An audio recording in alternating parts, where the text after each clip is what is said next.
Ouais, l'équipe. Qu'est-ce que je fais sur une vidéo YouTube? Bon, je vais vous expliquer un peu ce qui vient de se passer. Il est 10 heures et quelques. Je devais prendre un avion pour rejoindre un certain ami appelé Ashura. Donc je devais aller au Qatar. Du coup, il fallait que je prenne un train. Donc SNCF, moi je prévois un petit peu le coup. Je prends un train qui n'est pas juste pile poil avec l'arrivée de mon avion. Ce serait vraiment idiot. Je connais un peu la bête SNCF. Mais, vas-y, retard, je me dis, c'est pas grave. Donc le train, il est un petit peu en retard. 10 minutes. Je me dis, ah, ça va. 15 minutes. Pour l'instant, chill. J'avais bien prévu, etc. 30 minutes. Ça commence à puer. Je commence à faire des plans. Je me dis, ok, je peux prendre un autre train, etc. Le train, il vient pas. Salem, il congé. Je dis, ok. Heureusement, le billet d'avion que j'avais, il était facilement annulable, etc. Je me suis dit, ok, je vais annuler et je vais prendre un autre. Il y en avait un autre un peu plus tard, à 14 heures. Donc, j'avais encore un plan. Quelle fut ma stupéfaction? Quelle fut ma surprise quand la propriétaire du studio que je loue m'envoie un message et me dit, il y a une fuite à la cave.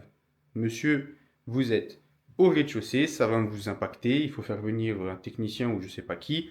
Parce que ben, le toit de la cave, en gros, c'est le sol de mon studio. Donc, il peut y avoir après de l'eau, etc. Et je me suis dit, waouh, tous ces retards-là, plus ce message-là, je me dis, ok, c'est mort. Ça, c'est vraiment Dieu, il me dit, tu vas pas y aller. Moi, je suis content avec ça. C'est pas quelque chose qui m'attriste. En général, quand je voyage, ça, c'est une règle aussi importante. Je fais un peu mon philosophe. Voyagez pas pour fuir quelque chose. C'est pas ici j'étais mal, alors je vais voyager parce que je veux fuir cette routine, etc. Au contraire, quand je voyage, ça me demande un de ces efforts de m'extirper un petit peu de ma routine, etc. Je me dis, ok, c'est pas grave. Que partie remise, si je suis encore en vie, je ne vais pas y aller. Et après, j'ai réfléchi, je me suis dit, waouh, si le train n'avait pas été en retard et que j'aurais pas loupé, que j'aurais pas voulu décaler l'avion, j'aurais été peut-être à l'aéroport en train d'attendre l'avion, en sachant que l'aéroport, il est à 2 heures de chez moi. Donc une fois que j'y suis, j'y suis. J'aurais été là-bas, j'aurais reçu le message. Ou peut-être j'aurais été dans l'avion, j'atterris, j'aurais reçu le message. En fait, c'était un bien que les trains sont en retard, soient en retard. Comme ça, j'ai pu recevoir le message à temps. Parce que je comptais partir un bon mois. Imaginez, pendant un mois, après j'aurais cogité, me dire, ouais, qu'est-ce qui se passe dans mon appart? Est-ce que je vais rentrer? Il y aura de l'eau partout, il va y avoir un trou. Donc au final, c'est un bien. Pourquoi je fais cette vidéo YouTube? C'est bizarre un peu une vidéo YouTube comme ça, qui sort de nulle part. Là, ça fait déjà 3 minutes que je parle. Parce que j'avais prévu d'arriver au Qatar, de tout documenter. J'avais des objectifs que je voulais faire là-bas, etc. Donc en gros, je voulais tout documenter sur YouTube. Et le Qatar allait être le point de départ. Mais le point de départ allait être aussi lundi 8 septembre. Et c'est pas parce que le plan s'est mal déroulé et que je reste en France que je vais annuler le deuxième plan qui est de tout documenter sur YouTube. Donc voilà, c'est pas parce que les choses se passent pas comme prévu qu'il faut tout annuler. Je dis toujours qu'il faut pas attendre le bon moment. Le bon moment, c'est maintenant. Donc, le programme. Déjà, je vais aller à la salle. Parce que dans la vie, quand il y a des imprévus, il faut aller à la salle parce que les entraînements arrangent tout. Mais on va faire d'abord un petit point sur où j'en suis, parce que je sais que déjà tous ceux qui sont là, vous me suivez déjà sur Instagram, où j'en suis vis-à-vis de la blessure, vis-à-vis des objectifs, de quel exercice, ceci, cela, où j'en suis dans ma phase de l'entraînement, parce que je sais qu'il y en a que ça vous intéresse. Ben, on va faire un petit point sur ça tout de suite, on va juste passer à côté. Donc, comme prévu, on va noter les objectifs. Moi, j'aime bien toujours noter avec ma main quand j'ai des objectifs. Après, je retranscris sur le PC. Donc, déjà, on va faire un point en termes de blessure, etc. Déjà, je vais vous expliquer où en est la blessure. Donc, en gros, ce qui est touché, c'est très certainement le tendon de mon long biceps. Le point bizarre, un peu drôle, c'est qu'il est touché parce que il a été trop fort. Je m'explique. Moi, toute ma vie, je me suis toujours renforcé, etc. Et le fait que mes tendons soient solides, donc ça peut paraître bizarre de dire ça alors que je suis blessé, m'ont permis de forcer sur des tendons qui, quelqu'un de lambda, ben, il lèverait plus le bras. Donc en gros, vous pouvez imaginer que le tendon c'est comme ça et que, on va changer de couleur, et que donc vous avez la face externe et la face interne, quoi. Tout ça, c'est ce qui est censé être aligné dans le tendon.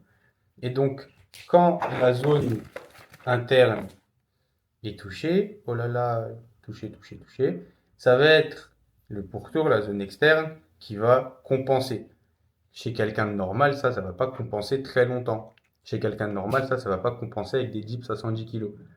Et donc, moi, le fait que j'ai toujours renforcé mes tendons, la zone qui est censée être faible, eh ben, elle est toujours faible proportionnellement à moi, mais elle était quand même forte dans la force absolue vis-à-vis des charges que je pousse. C'est pour ça que j'ai pu m'entraîner dessus sans rien sentir. Mon kiné, par exemple, il m'a dit, il y a des mecs qui ont la moitié que ce que j'ai et ils lèvent pas le bras, ils mettent même pas leur chemise. Et en gros, j'ai commencé à avoir mal quand on est arrivé à un stade de 49% valide vs 51% endommagé entre guillemets. Donc il y a eu un gros travail de réhab. Déjà, je suis tellement reconnaissant d'avoir fait tout ça dans ma vie qui m'ont permis d'être renforcé à ce point-là, parce que sinon ça aurait été la cata. Donc là maintenant, on en est au point où je dois juste laisser le temps au temps. Oui, je peux redips, ceux qui sont curieux. Je peux remettre 100, 110, mais c'est pas ça qui va me faire atteindre mon prime, parce qu'après je vais être limité. Et si je veux retoucher un jour à des 140 kilos, voire plus, pourquoi pas, et ben la charge de travail que ça demande pour atteindre les 140, pour reprimer et re-atteindre 140, il faudrait que je puisse être capable de manger des 4 x 5 à 100 kilos, à 105 kilos, à 110 kilos, etc. Des 4 x 120 comme j'ai déjà pu faire à mon prime. Et ça, je vais pas les encaisser. Donc oui, je peux dips comme ça en one shot lourd. Mais voilà, il faut faire les choses intelligemment. Donc là, maintenant, je dois juste laisser le temps au temps. Où est-ce que ça nous mène? J'avais également aussi, à cause de ce petit souci, une scapula qui bougeait moins bien et une zone très bloquée au niveau du grand rond, etc. Tout ça, c'était pas un gros dommage, hein, c'était une conséquence d'une compensation. Et donc ça, maintenant, c'est réglé. Normalement, on est bon. Donc je peux remettre lourd et de la charge sur des muscle-up et des tractions, ce qui nous amène déjà sur les premiers objectifs. Donc au MU, j'aimerais bien, à moyen terme, donc là, sur ce cycle, en vrai, donc même court terme, remettre un petit 25, 27,5 propre avec une bonne hauteur et une bonne transi, ce qui mènerait certainement à 30. Surtout que maintenant, en ce moment, je pèse 84 kilos, mais je suis en train de baisser. Donc franchement, limite là, j'ai juste à faire exactement la même chose que ce que je fais. Et juste avec 2-3 kilos en moins, je vais re-MU 30 normalement. Sur les pull-ups, donc là, une d'avant, pas celle-ci, j'ai fait un single à 70. Hier, j'ai fait un 70 à 72,5 avec genre 5 secondes de desktop. Donc on est déjà relancé pour reprimer et retirer 80. Il n'y a pas d'objectif dips, comme je viens de vous l'expliquer. Et donc, pour prendre mon mal en patience, car j'ai la chance d'avoir mal uniquement sur un seul mouvement, je vais me mettre un objectif de strict press, overhead press. J'aimerais bien overhead press 100 kg. Et j'étais en train d'hésiter si je marque kilo, mais non, je pense que vous allez comprendre. Et donc pour ceci, je suis parti sur un cycle 5-3-1 en fréquence x2, qu'on appelle aussi Boring but Big, ennuyant mais big. Et donc voilà, donc là on va déjà faire ce premier cycle avec un max référentiel à 85 kg. Il faut toujours prendre un petit peu moins. Et on va voir ce que ça donne déjà. Pour l'instant ici je dis pas que ça va être du moyen terme ou quoi. 100 kg c'est quand même une barre. Il faut la respecter, surtout que je vais descendre au PDC. Squat. Bah, récemment je me fais un peu kiffer au squat parce que moi je suis un kiffeur du squat propre, high bar, etc. Et donc, vu qu'il n'y avait pas de compétition en vue, j'en profite un peu pour me faire kiffer sur du squat high bar. Là, j'ai fait un bon cycle high bar sans ceinture. Là, je suis reparti sur un squat high bar avec ceinture. Donc, j'ai pas vraiment d'objectif. Et l'objectif, ce serait quand je finis mon petit kiff en high bar, je repars au moins sur un petit single à 2,30 en low bar sur le premier cycle. Mais si on peut mettre une petite quête annexe, je pense que le squat high bar, j'aimerais bien le monter à 2,10, on va dire, ce genre de truc. À savoir que ici, je suis sur des singles, ici, je suis sur des singles, ici, je suis sur le 5-3-1, donc j'ai pas de single, et ici, j'ai des singles. Voilà. Et là, le dernier single que j'ai mis, il me semble que c'était 200 ou 190, je sais plus. Là, ben, le dernier single que j'ai mis, c'était juste pour avoir un max de référence. Il me semble que j'avais mis 90, mais j'avais pas trop kiffé, donc 87,5 en réalité. Ça, ben, c'est celui d'hier, 72,5. Allez le voir sur Insta. Et ça, ben, j'avais mis 22,5 aussi hier, quand j'ai fait mes trois singles. À savoir aussi que là, je repasse sur un gros kiff que j'aime beaucoup. Donc, c'est le principe d'un gros kiff. Je sais pas pourquoi j'ai dit ça. Sur de la fréquence x3 au tirage. C'est vraiment mon kiff. x3 au tirage, ma vie se passe toujours bien quand j'ai une fréquence x3 au tirage. Il faut juste l'assumer. Donc voilà pour les objectifs actuels. Voilà pour aussi le petit topo vis-à-vis de la blessure, etc. J'espère que ça aurait été clair parce que vous savez que moi, j'aime pas trop communiquer là-dessus parce que ça me fait un peu chier. Les gens qui me demandent: Oh, t'as quoi? Oh, t'as déjà essayé ci? Oh, t'as déjà essayé ça? J'ai déjà essayé ce que t'as pensé sur trois générations. Donc laisse-moi tranquille. C'est pour ça que j'aime pas trop communiquer là-dessus. Tout le monde veut ramener un petit peu sa fraise. Donc voilà, c'est pas que j'accepte pas de l'aide, mais j'aime bien gérer mes trucs, je communique parce que voilà, on est dans le partage, vous me suivez, je vous dois bien ça, et maintenant vous avez le petit topo sur mon cas. Et concernant les à côté, je vais toujours garder le JJB que j'aime beaucoup, beaucoup, beaucoup. C'est juste en fait la contrainte de temps avec le taf, etc. Parfois, j'ai pas le temps d'y aller, mais dans le meilleur des mondes, deux entraînements de JJB par semaine et dans le meilleur des mondes, deux runs par semaine parce que j'ai deux squats. Et donc, moi, je vais toujours courir le même jour que le squat. Et voilà ce que ça donnerait la fréquence. 5 entraînements de street lifting pur, 2 runs, 2 JJB et 2 jours à la salle sur les chaînons faibles. Vous savez que c'est dans ma philosophie de l'entraînement. Donc du renfort de tout ce qui est le plus faible chez moi.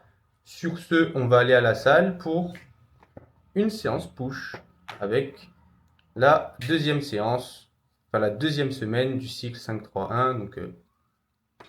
Donc en vrai, la troisième séance. Parce que la semaine dernière, j'ai déjà fait les deux séances. Allez, on se retrouve à la salle.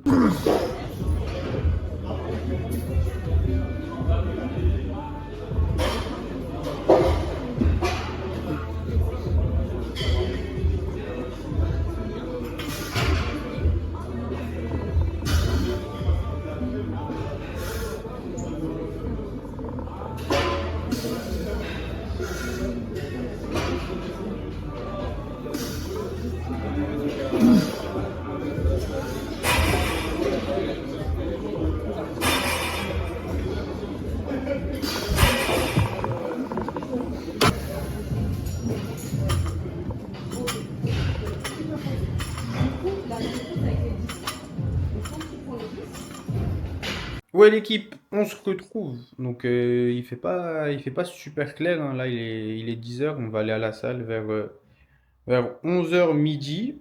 Je sais que j'avais dit le matin, mais visiblement j'avais pas encore bien récupéré des péripéties d'hier et de la nuit blanche. Donc on va partir sur une séance bas du corps. J'ai un ramp up en squat, toujours high bar, qui va finir à 180. Ensuite c'est du basique, fente bulgare, leg curl, leg extension. Et après ce soir, je vais avoir mon petit run. Un run, c'est chiant à filmer, je sais pas faire, etc. Donc ça, ce sera pas dans la vidéo. Mais voilà, donc là, on va se retrouver à la salle.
Ouais, je vous ai repris. Donc, vous avez vu, je vous ai mis les petits rushs de l'entraînement. Ça s'est bien passé. C'était cool, de plus en plus à l'aise avec le bar haute, de plus en plus solide sur le bas du mouvement. Donc, ça, c'est cool. Entre-temps, bah, j'ai fait ma petite vie, hein. Là, il est 18h30. À 17h30, j'avais un appel, hein. J'ai passé 40 minutes. C'était pour un coaching. Et c'est cool d'ailleurs. Je vais vous parler d'un truc. Comme quoi, faire du bon taf, ça paiera toujours. Pourquoi? Là, cette semaine, j'ai eu deux personnes qui sont venues pour mon coaching. Donc, deux nouvelles personnes. Ces deux personnes sont venues de la part de deux personnes différentes. Donc, chacun a été recommandé par une personne que je suivais déjà à l'époque. Donc, c'est ça. Quand on fait du bon taf, même quand le taf il s'arrête, les gens ils vont continuer de vous recommander, etc. Donc, c'est important. C'est pour ça que dans mon coaching aussi, les places elles sont limitées sur la première formule. Moi, j'ai deux formules. Et sur la première, ben, c'est la plus premium. C'est celle où tu vas être suivi quotidiennement, tu vas avoir les aspects aussi sur la nutrition, etc. Celle-ci, elle a un nombre limité parce qu'elle demande beaucoup plus d'implication de ma part et surtout de disponibilité. Vraiment, c'est du 7-7. Et donc celle-ci, elle est limitée. Et ensuite, il y a la seconde offre qui est moins chère et qui parfois peut faire aussi office d'offre découverte. Et donc, après, quand la capacité max est atteinte dans la première offre, les prioritaires, c'est ceux qui sont déjà dans la seconde offre. Et donc après, il y a un transfert qui se fait pour ceux qui veulent. Et quand il n'y a pas de transfert qui se fait, c'est là où après, je vais communiquer sur Insta et reprendre des personnes, tout ça, tout ça. Et donc là, sur cette semaine, bah, j'ai quelqu'un qui a pris la première offre. Donc là, cette semaine, il me restait deux places. Ben, il y en a une qui a pris une des deux, donc il ne reste plus qu'une place. Et là, la deuxième personne avec qui je viens de finir l'appel a pris l'autre formule. Donc ça veut dire que si cette personne-là, dans 6 mois, elle veut switch, eh ben, elle sera prioritaire au niveau des places de la première formule. Mais tout ça pour dire que ça m'a fait plaisir parce que deux personnes recommandées par deux personnes différentes qui n'ont rien à voir entre elles, ben, c'est super cool et ça arrive souvent. Donc voilà, quand vous faites quelque chose, concentrez-vous sur le faire bien avant tout.